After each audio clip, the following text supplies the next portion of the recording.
Hello बच्चों, स्वागत है मेरे यूट्यूब चैनल क्विक क्लास पॉडियो में। जैसे कि बच्चों आपको पता है कि मैट्रिक की परीक्षा को लेकर हम लोग रिवीजन क्लास कर रहे हैं और इसी क्रम में मैं आप लोग को द्विघात समीकरण का पार्ट 2 लेकर आया हूं।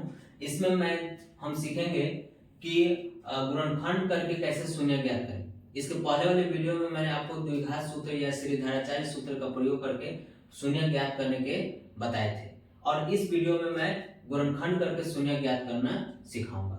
तो सबसे पहले देखेंगे कि हमें गुणनखंड कैसे करना है, कैसे किया जाता है। और हालांकि आप इसको 9th क्लास में बहुत सारे ऐसे गुणनखंड किए होंगे, कुछ बच्चों को पता होगा और कुछ बच्चों को नहीं भी पता होगा, लेकिन इस वीडियो के माध्यम से मैं आपको गुणनखंड करने का भी सिखा दूंगा। ठीक है, तो सबसे पहले देखा जाता है कि गुणनखंड जब किया जाता है तो ये चीजें देखी जाती है कि इसमें और इसमें गुना किया जाता है और गुना करने के बाद देखा जाता है कि जोड़ने पर बीच वाला है और गुना करने पर लास्ट वाला है। लास्ट वाला नहीं, इसके गुना करने पर जो आया उसको तो क्या होना चाहिए। तो जैसे कि यहाँ 4 है और यहाँ 1 है तो 4 एकम 4 और 4 को कितने तरीकों से तोड़ा जा सकता है। एक आपका तरीका है 2 और 2, तो 2 दूना 4 और 2 2 जोड़े तो 4 आ रहा है। 3 और 1, 3 और 1 कितना हो जाएगा 4, लेकिन 3 को और 1 में गुना करने पर क्या है 4 नहीं आ रहा है। बच्चों आप कंफ्यूज हो जाते हैं कि हमें सर कब जोड़ना है और कब घटाना है, क्योंकि कभी कभी प्रश्न में माइनस भी आता है, जैसे कि इन सभी प्रश्नों में देखिए माइनस है। तो आप कंफ्यूज हो जाते हैं कि सर कब जोड़ना है और कब घटाना है। तो बहुत आसान है, यहां अगर प्लस है, ध्यान से बात को ध्यान से सुनिएगा, यहां अगर प्लस है तो हमें जोड़ना है, अगर यहां माइनस आ गया तो समझिए हमें घटाना है। जैसे यहां प्लस है और यहां भी प्लस है तो समझना है कि हमको जोड़ना है। समझ रहे हैं? तो आइए क्या करेंगे, हम किसको लेंगे, कौन हमारा लागू कर रहा है, ये लागू कर रहा है, यानी 2 2 4 और 2 दूना 4, 3 1 4, लेकिन 3 में 1 में गुना कर रहे हैं तो 3 आ रहा है, 4 नहीं आ रहा है। तो यानी कि हमारा जो आएगा वो क्या आएगा 2 2 आएगा। ठीक है, इसको कैसे करेंगे, इसको कैसे करते हैं, इसको ऐसे लिखते हैं एक्स स्क्वायर प्लस क्या आया था 2, तो यहां डालेंगे 2x, यहां डालेंगे 2x और प्लस 4 बराबर 0। अब इस 4 को हमने तोड़ा तो 2x तो x में तोड़ दिए। अब यहां से इन दोनों को एक साथ लेकर इसमें हम कॉमन ढूंढेंगे। तो इसमें देखिएगा कि कॉमन कैसे निकालेंगे, यहाँ x का पावर 2 है यानी कि x 2 है और यहाँ 2x है, तो हम अगर x निकाल लें तो आराम से निकल सकता है। तो 2 में से 1 हो गया तो x बचेगा, यहाँ 2x था तो x चला गया तो यहाँ पे 2 होगा प्लस। अब यहाँ सोचेंगे कि क्या निकले, तो देख रहे हैं कि 2 से इसमें ये भी कट जाएगा और ये भी कट जाएगा, यानी 2 कॉमन निकाल सकते हैं और 2 दूना 4, लेकिन x कॉमन नहीं निकाल सकते हैं। तो यहाँ हम क्या निकालेंगे 2, तो 2 जब चला जाएगा तो क्या बचा x और 2 दूना 4 बराबर 0। अब यहाँ क्या करेंगे हम x और x प्लस 2, मतलब इसमें से देखेंगे कि x प्लस 2 इसमें भी और x प्लस 2 इसमें भी थे, एक ले लेंगे और x प्लस 2। हाँ, ये बात एक ध्यान देने वाली चीज है कि अगर आप गुणनखंड कर रहे हैं और आपके इस ब्रैकेट वाला अगर सेम नहीं आ रहा है तो समझिए कि आप गुणनखंड गलती कर रहे हैं। समझ रहे हैं? यहाँ x प्लस 2 है, यहाँ भी x प्लस 2 है, यानी ब्रैकेट में दोनों समान आनी चाहिए। तो कैसे होगा बराबर 0। अब यदि x प्लस 2 बराबर लेते हैं 0 तो x का मान क्या होगा, 2 को इधर भेज दीजिए, क्या आ गया -2। फिर इधर x प्लस 2 बराबर 0, तो x बराबर क्या हो गया -2, यानी कि हमारा 2 शून्य निकल कर आ गया, एक आ गया -2 और एक यहाँ आ गया -2, तो 2 शून्य हो गया। तो ये गुणनखंड करके हमने शून्य को निकाला। अब इसको हम शून्य निकालते हैं, आइए 4 से और 1 में गुना करें, कितना आया 4, और 4 कितने तरीके से तोड़ा जा सकता है? 2 और 2, 3 और 1, 2 दूना 4, लेकिन 2 दूनी 4 और 2 2 जोड़ रहे हैं तो 4 आ रहा है, लेकिन 3 एकम 3 और 3 और 1 जोड़ रहे हैं तो 4 आ रहा है, लेकिन हमारा कौन फॉलो कर रहा है? ये वाला फॉलो कर रहा है। तो कैसे लिखेंगे? एक्स स्क्वायर 2x फिर 2x प्लस 4। अब कहिए सर आप यहाँ तो कोई चिन्ह ही नहीं डाले, तो बाबू यहाँ जब प्लस है तो यहाँ भी क्या डालेंगे? माइनस। क्यों? क्योंकि -2 और -2 में जब गुना होता है तो क्या होता है? 4 होता है, और जब -2 और -2 को जब जोड़ते हैं तो कितना होता है? -4 होता है। समझ रहे हैं? तो इसको कैसे करेंगे? यहाँ कॉमन लीजिए, x बराबर x माइनस 2, यहाँ क्या कॉमन लेंगे? और हाँ, अब यहाँ ध्यान देने वाली चीज है, अगर यहाँ माइनस है तो आप कंफ्यूज हो जाते हैं कि सर +2 कॉमन ले कि -2 कॉमन ले। यहाँ जो चिन्ह है वही यहाँ रखना है और 2 कॉमन ले लीजिए। जब यहाँ से -2 चला गया तो अंदर क्या बचा? x, और जब यहाँ माइनस हम कॉमन लेते हैं तो यहाँ क्या अंदर बचेगा? 2 बराबर 0।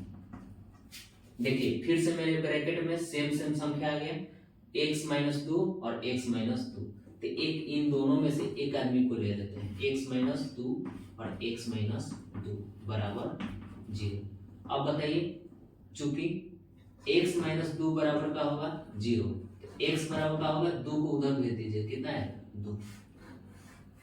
इधर करते हैं x माइनस 2 बराबर 0, तो x बराबर क्या हो जाएगा? 2। इस तरह से हमारा इसका शून्य निकल कर आ गया। हमने इसका भी शून्य निकाल लिया और इसका भी निकाल लिया। अब चलते हैं इस तीसरे प्रश्न के पास। 10 से और 1 से गुना करें, कितना आएगा? 10। इसको कितने तरीके से तोड़ा जा सकता है? तो सर 10 और 1 में तोड़ सकते हैं, 10 से कम 10, फिर 2 और 5 में तोड़ सकते हैं, 2 बचे 10। अब हमारा बात यहां आके फंस जा रहा है कि इसको सर जोड़े कि घटाएं। तो आइए यहां नजर दौड़ाते हैं, और यहां क्या है? माइनस है, तो हम घटाएंगे। समझ रहे? यहां माइनस है तो घटाएंगे, अगर यहां प्लस रहता है तो क्या करते हैं? जोड़ते हैं। तो चलिए घटाते हैं, 10 में से 1 जाएगा तो 9, और यहाँ 5 बार है, 5 में से 2 जाएगा तो 3। देखिए तो मेरा बीच वाला आ गया 3, तो हमारा कौन फॉलो करेगा? ये वाला फॉलो करेगा। ठीक है, चलो कैसे करेंगे हम? एक्स स्क्वायर क्या क्या हुआ था मेरा? 2 और 5 हुआ था, तो यहाँ डालेंगे 2x और यहाँ डालेंगे 5x माइनस 10। अब कहिएगा कि सर आप यहाँ तो कोई चिन्ह ही नहीं डाले, कुछ नहीं करना है। ध्यान से देखिए, यहाँ क्या क्या चिन्ह है? माइनस है, तो जो बड़ा है वही हमारे यहाँ का होगा? माइनस होगा, और यहाँ का होगा? प्लस हो जाएगा। ठीक है, मतलब जो यहाँ चिन्ह है वो जो है यहाँ हम रखेंगे। अगर यहाँ प्लस रहता तो यहाँ प्लस डालते, यहाँ माइनस है तो यहाँ माइनस डालते। आइए कॉमन लेते हैं, x कॉमन लेंगे तो x प्लस 2, इसमें से कॉमन क्या जा रहा है हमारा? तो माइनस है तो -5 ले लेंगे, और जब -5 लेंगे तो अंदर होगा x, और जब माइनस में से जब कोई माइनस कॉमन ले जाता है तो अंदर प्लस हो जाता है 2 बराबर 0। क्या होगा? देखिए फिर से मेरा यहाँ और यहाँ दोनों सेम आ गया, यानी कि हम लोग गुणनखंड सही किए हैं। x प्लस 2 x माइनस 5 बराबर 0। चूंकि x प्लस 2 बराबर क्या होगा? 0, तो x बराबर क्या हो जाएगा? -2। चूंकि x माइनस 5 बराबर क्या हो जाएगा? 0, इसलिए x बराबर क्या होगा? 5 को उधर भेज दीजिए 5, यानी कि इस तरह से शून्य हमारा निकल कर आया, एक प्लस में 5 और दूसरा आया माइनस में 2। इसको करके देखते हैं। 10 है 10 को कितने तरीके से, 2 और 5 तरीके से, और फिर एक और 10 और 1 से। अब यहाँ कंफ्यूज है कि जोड़े की घटाए, यहाँ क्या चिन्ह है, माइनस है, तो घटाएंगे, तो घटाइए, 5 में से 2 जाएगा 3, 10 में से 1 जाएगा 9, 3 3 है ना। तो यहाँ लिखेंगे कैसे, x square 2x 5x minus 10। अब कहिएगा कि सर आप यहाँ चिन्ह क्यों नहीं डाले, तो अब आप बताइए कि यहाँ हम चिन्ह क्या डालें। यहाँ प्लस है, तो जो बड़ा है उसको आगे क्या डालेंगे, प्लस, और जो छोटा है उसको क्या डालेंगे, माइनस।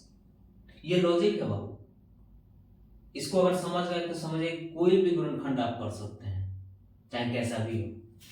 आइए x कॉमन लेंगे, x माइनस 2, और यहां हम कॉमन क्या लेंगे, प्लस 5 लेंगे,